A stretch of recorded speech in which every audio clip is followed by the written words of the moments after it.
Hello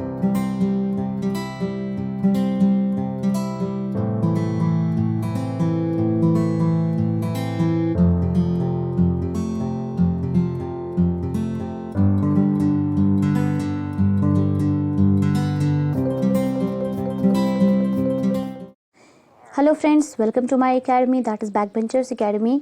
आज का जो हमारा सेशन रहेगा, हमने पिछला चैप्टर कंप्लीट कर दिया है, that is the fundamentals of computer science, हमारे 7th लेक्चर में। तो आज उसी लेक्चर पे हम कुछ एमसीक्यूज़ करेंगे, हम कुछ ऑब्जेक्टिव्स डिस्कस करेंगे, जिससे आपको और क्लियर हो जाएगा।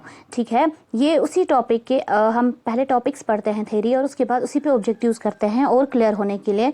तो चलिए आज इस पे ऑब्जेक्टिव्स करते हैं। तो now let us start our today session. तो सबसे पहला ऑब्जेक्टिव है, the brain of any computer system is. हमारे कंप्यूटर सिस्टम का ब्रेन जो है वो क्या है? ALU, memory, CPU, control unit, that is the CPU। The right answer will be the C part. हमारा अगला क्वेश्चन है, that is what difference does the fifth generation computer have from the other generation computers? Fifth generation computer में क्या ऐसा था जो बाकी computers में नहीं था? क्या वो टेक्निकल एडवांसमेंट थी, साइंटिफिक कोड था, या ऑब्जेक्ट ओरिएंटेड प्रोग्रामिंग? तो वो टेक्निकल एडवांसमेंट थी, क्योंकि उसने हमने आर्टिफिशियल इंटेलिजेंस यूज किया था। तो next question, the tracks on a disk which can be accused without repositioning the read write head is। ऐसा कौन सा ट्रेक है जिसपे हम रीड राइट हेड को रिपोजिशन करने के बिना ही देख सकते हैं, और उस चीज को हम बोलते हैं सिलेंडर। ओके, तो another, which part interprets program instructions and initiate control operations? ये कंट्रोल कौन करता है? तो इसका राइट आंसर हमारे पास रहेगा कंट्रोल यूनिट। तो इस चीज को कौन देखता है? हमारा कंट्रोल यूनिट। ठीक है, ये CPU में होता है। A computer program that converts assembly language to the machine language। assembly language को machine language में कौन convert करता है? उसको हम बोलते हैं assembler। तो our right answer will be the assembler। तो चलते हैं अपने अगले क्वेश्चन की ओर।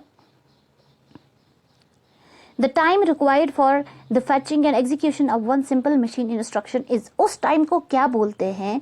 तो CPU साइकिल बोलते हैं। CPU साइकिल एक ऐसा टाइम है जो रिक्वायर होता है इंस्ट्रक्शंस को एग्जीक्यूट और फैच करने में। ठीक है, तो our next question is, the time for which a piece of equipment operates is called. उस टाइम को क्या बोलते हैं? तो उस टाइम को हम हमेशा इफेक्टिव टाइम बोलते हैं। तो right answer will be the effective time. तो our next question will be, any type of storage that is used for holding information between steps in its processing is। कौन सा storage ऐसा है जिसमें हम कुछ स्टोर करते हैं इंफॉर्मेशन को प्रोसेस करने से पहले? तो उसको हम इंटरमीडिएट स्टोरेज बोलते हैं, इसको हम कैशे मेमोरी भी बोलते हैं। तो another question, a program component that allows structuring of a program in an unusual way is known as। unusual way में कौन करता है structuring? that is the quarantine। तो our right answer will be the B part। तो next question, the radian of a number system. Radian of number system क्या है? Variable है। क्या वो होल्ड करता है डिजिशन पोजिशन, या is always even, equals the number of its distinct counting digit? तो right answer will be the C, वो हमेशा बराबर होता है डिस्टिंक्ट काउंटिंग नंबर के। तो next question is, the section of CPU that selects, interprets and sees to the execution of a program is. वो कौन सा CPU का सेक्शन है? तो वो हमेशा हमारा कंट्रोल यूनिट रहेगा, यही कंट्रोल करता है हर एक चीज को।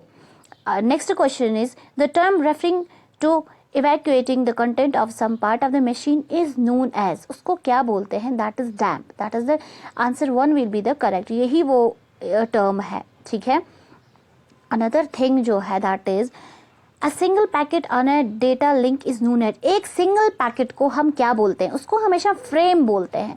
In case of computer language में डेटा लिंक पे जो सिंगल पैकेट होता है इन्फॉर्मेशन का, उसको हम हमेशा फ्रेम बोलते हैं। तो another question, the examination and changing of a single bit और group small groups of data within one word is called. एक वर्ड में कोई चेंज करेंगे तो वो कहेंगे bit manipulation. Right answer will be the C part.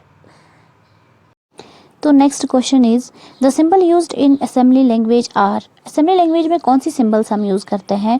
That is mnemonics. इसका मतलब हमारा B part will be the correct answer. Codes हम यूज़ नहीं करते हैं उसमें असेंबली लैंग्वेज में। ठीक है, वो बाइनरी में यूज़ करते हैं। Another question is, the average time necessary for the correct sector of a disk to arrive at a read write head. उस टाइम को क्या बोलते हैं? उसको हम रोटेशनल डिले बोलते हैं। जब हम रीड राइट करता है, रीड राइट हेड पे पहुंचता है हमारा डिस्क का सेक्टर।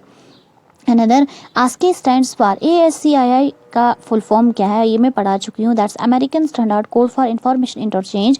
दैट मीन्स इसका correct answer will be the A part, ये हम ऑलरेडी पढ़ चुके हैं अपने थेरेटिकल पार्ट में। तो next question is which device of computer operate dispenses with the use of the keyboard, तो कौन सा ऐसा पार्ट है, तो that will be the mouse, तो हमारा correct answer will be the C, that is mouse. The next question is any storage device added to a computer beyond the intermediate usable main storage is called as, ठीक है, और ऐसा कौन सा storage है, ठीक है, मेन स्टोरेज के लिए, that will be known as the backing store, उसको हम क्या बोलते हैं, backing store. The correct answer will be the C part.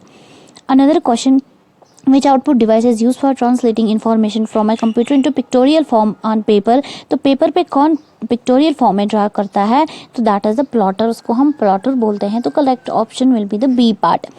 Another हमारे पास the list of coded instruction is called, coded instructions क्या होती हैं हम पढ़ चुके हैं, इसको प्रोग्राम बोलते हैं, हम अपने थ्योरी पोर्शन में पढ़ चुके हैं, तभी हमेशा मैं बोलती हूँ थ्योरी पोर्शन ध्यान से देखिएगा, उसमें बहुत से ऑब्जेक्टिव्स निकलते हैं, यहाँ मैं ट्राई करती हूँ एडिशनल ऑब्जेक्टिव्स भी डालने की। A device designed to read information encoded into a small plastic card is, small plastic card में कौन सी इंफॉर्मेशन कोड की जाती है, तो B part will be the correct answer. Next question is A group of magnetic tape videos are terminals used under the control of one master, एक master के under, that is the cylinder. Cylinder एक ऐसा master piece है जहाँ पे magnetic tape videos सब कुछ एक ही के कंट्रोल में आता है, ठीक है। तो our next question is the first generation of computers available was based on the dash bit micro processor, first generation में कौन सी बिट माइक्रो प्रोसेसर, तो वो 8 बिट था, क्योंकि फर्स्ट जनरेशन में अभी ज़्यादा हमने अपलिफ्टमेंट नहीं हुई थी, तो 8 बिट का स्टार्टिंग में यूज़ किया गया था। Another is the complete picture of data stored in database is known as, database में जो हम कंप्लीट चीज़ें स्टोर करते हैं उसको हम स्कीमा बोलते हैं, तो यहाँ पे करेक्ट आंसर हमारा रहता है स्कीमा, ठीक है, सब कुछ उसमें स्टोर होता है, सारा कुछ डेटाबेस में। Another which is unit representing the no bit of discrete, इसमें कौन सा गलत है, बाइट भी ठीक है, बिट भी ठीक है, तो ए पार्ट जो है ये कोई वर्ड नहीं है, ये कोई डेटा रिप्रेजेंट नहीं करता है, तो इसमें correct answer will be the A. Another is the personnel who deals with computer and its management put together are called, जो कंप्यूटर मैनेजमेंट के साथ डील करता है उसको हम ह्यूमन वेयर बोलते हैं, हार्डवेयर सॉफ्टवेयर फर्मवेयर बिल्कुल भी नहीं, तो ह्यूमन वेयर जो डील करता है मैनेजमेंट के साथ उसको ये बोलते हैं। Compilers and interpreters are, compiler और इंटरप्रेटर्स जो हैं वो खुद क्या हैं, वो खुद एक प्रोग्राम्स हैं, ये भी हम पढ़ चुके हैं अपने थेरेटिकल क्लास में, कोड्स नहीं है वो खुद एक प्रोग्राम है, ठीक है। तो अनदर क्वेश्चन हमारा है compression of data for efficient storage, हम कंप्रेस करते हैं डेटा को, उसको बोलते हैं पैकिंग, ताकि हमारे MBs कम हो जाए, अगर 10 MBs है हम चाहते हैं इसको कम करके 2 MB 3 MB तक पहुंचाए, तो ऐसी प्रोसेस को हम पैकिंग बोलते हैं। Another the memory that holds micro program is, वो मेमोरी जो माइक्रो प्रोग्राम को होल्ड करती है उसको हम रोम, रीड ओनली मेमोरी बोलते हैं, correct will be option B. Next is the organisation and interconnection of the various component of a computer, architecture ही बोलते हैं, आर्किटेक्चर का मतलब होता है तमाम कंपोनेंट्स की ऑर्गेनाइजेशन, उसका इंटरकनेक्शन कैसे, तो correct will be the architecture, हम हर एक चीज़ को बोलते हैं कंप्यूटर का आर्किटेक्चर, जिसमें बताया जाता है कंपोनेंट्स की connection. Which are the following is the coding of data so that it can't be easily understood if interpreted, ऐसा कौन सा है अगर उसको अच्छी तरह से नहीं कोड किया जाएगा तो पढ़ नहीं पाएंगे, दैट विल बी इनक्रिप्शन, अगर अच्छे से नहीं होगी ये प्रोसेस तो हम नहीं। Next question, which network is a packet switching network, packet switching network हमारा ईरोनेट होता है, that means the correct answer will be the ईरो नेटवर्क, यही पैकेट स्विचिंग के लिए यूज होता है। और another question is who is considered as the father of the mini computer and one of the founder father of the modern computer industry worldwide, तो किसको बोला जाता है फादर ऑफ मिनी कंप्यूटर, तो ये ऑल्सन को बोला जाता है, that means the right answer will be the option B. तो another question, where have they program and the data to be located before LU and control unit of the computer can operate on it, पहले data कहाँ store रहता है, तो ये हमेशा internal memory में ही store रहता है टेम्पररी, ठीक है, इसके बाद ये हम यूज कर सकते हैं। तो next question is control unit of a digital computer is often called the, digital computer के कंट्रोल यूनिट को हमेशा नर्व सेंटर भी बोलते हैं, क्योंकि यहीं से तमाम चीज़ें स्टार्ट होती हैं, तमाम ऑपरेशंस कंट्रोल होते हैं।